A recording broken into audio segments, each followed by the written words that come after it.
இன்றே டவுன்லோட் செய்து உங்கள் ஃபேவரட் ஷோக்களை என்ஜாய் பண்ணுங்க. இங்க பாரு, நீ எதை பத்தி யோசிக்காம நிம்மதியா படுத்து தூங்கு. அயலி விடு, எதுனாலும் காலையில பேசிக்கலாம். அம்மா என்னை விட்டு போனதுக்கு அப்புறம் எனக்கு நீ யாருமே இல்ல, நான் ஃபீல் பண்ணதே இல்ல சீனியர். ஆனா முதல் முறையா எனக்கு நான் ரொம்ப ஃபீல் பண்றேன். ரொம்ப கஷ்டமா இருக்கு சீனியர். அப்ப நீ என்னெல்லாம் கன்சிடரே பண்றது இல்லல்ல? நான் அந்த அர்த்தத்துல சொல்லல சீனியர். எனக்கு மட்டும் யார் இருக்கா? நான் அன்னைக்கு சொன்ன மாதிரி இப்ப நான் வாழ்ற இந்த வாழ்க்கையே நீ என் கூட இருக்கன்ற நம்பிக்கையில மட்டும்தான். அப்படி இருக்கும்போது நான் மட்டும் எப்படி? உனக்கு ஒரு பிரச்சனைனா பாத்துக்கிட்டு சும்மா இருப்பேன்? உனக்காக நான் இருக்கேன் அயலி.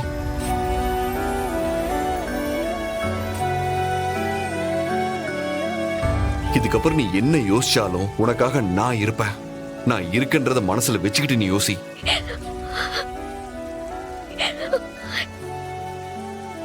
இருக்க இருக்க சங்கடம் இன்னும் அதிகமா தான் போயிட்டு இருக்கு. எவ்வளவு சீக்கிரம் முடியுமோ அவ்வளவு சீக்கிரம் என்னோட அம்மாவை பத்தின உண்மைய நான் வெளியே கொண்டு வரணும் சீனியர்.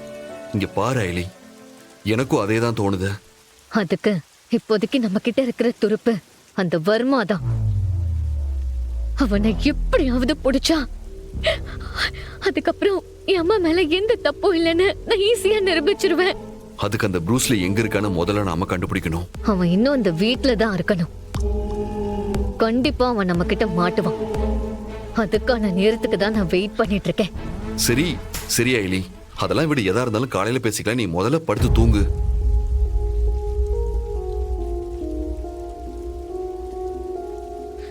என்ன பாக்குற? இப்போதைக்கு நீ கீழெல்லாம் போக முடியாது. உன் பாட்டியும் அப்பாவும் வரட்டும், அதுக்கப்புறம் எதுனாலும் பாத்துக்கலாம். நீ ரெஃப்ரெஷ் ஆயிட்டு தூங்கு.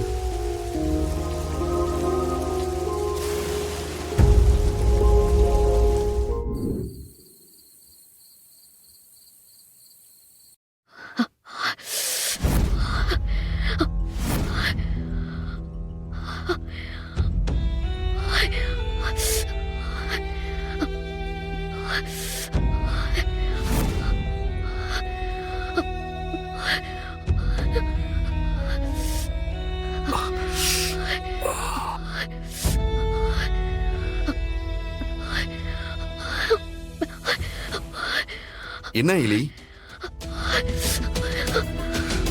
ஐலி ஐலி ஐலி ஏய் ஐலி,